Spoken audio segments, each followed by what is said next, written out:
I sort of took a roundabout route in order to become a general business attorney. I always started my career as a litigator. Throughout my life, in law school and in college, I always thought I wanted to be a litigator, I wanted to be a litigator.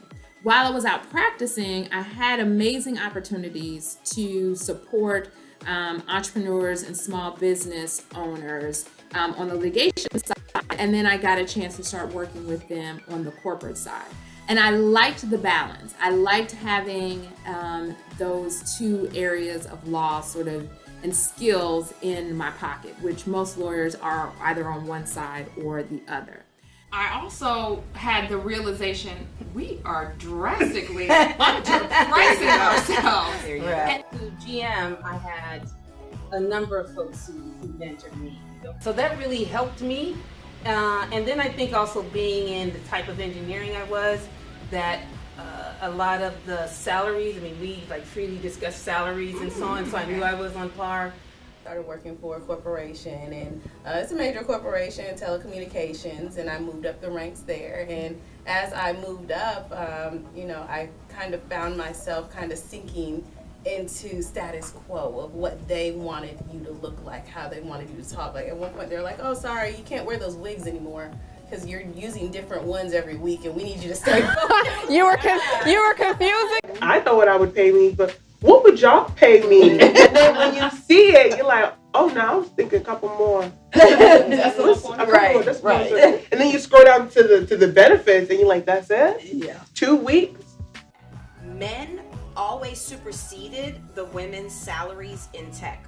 And it's unfortunate that our percentage was not that 70 something. It looked more like 60-40 when you calculated what that looked like. So a traditional male in my position would make 60,000, where I would come in same skill set or better, but because I'm the younger black woman with a skirt in tech. You see?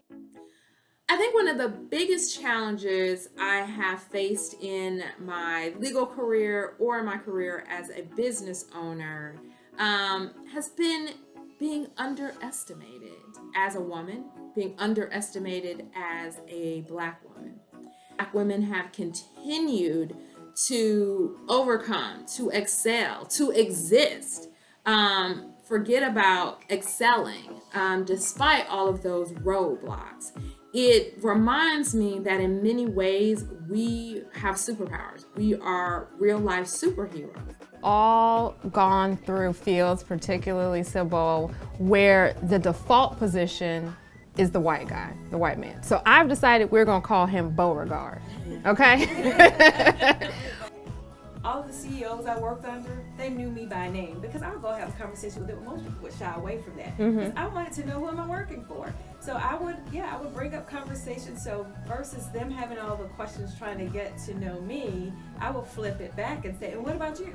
Proposals and all the admin work that I think we tend to forget about when we're starting this. Like, I'm just gonna go out there, I'm gonna do marketing, I'm gonna do my little SEO thing or whatever. But it's like, you got proposals, you got your numbers. I mean, baby, I know the calculator works, but it ain't working the way it's supposed to work. You got bills. Yeah, you got the bill. I mean, it's a lot. And then you have the work on top of that. And I think that the other thing that was really hard for me is when I started growing, I didn't necessarily know how to grow. How do because I was lowballing myself at first because I wasn't confident. I enjoy what I do. It's not a job. I enjoy it. I enjoy working with the people. I enjoy teaching people how to live a different lifestyle.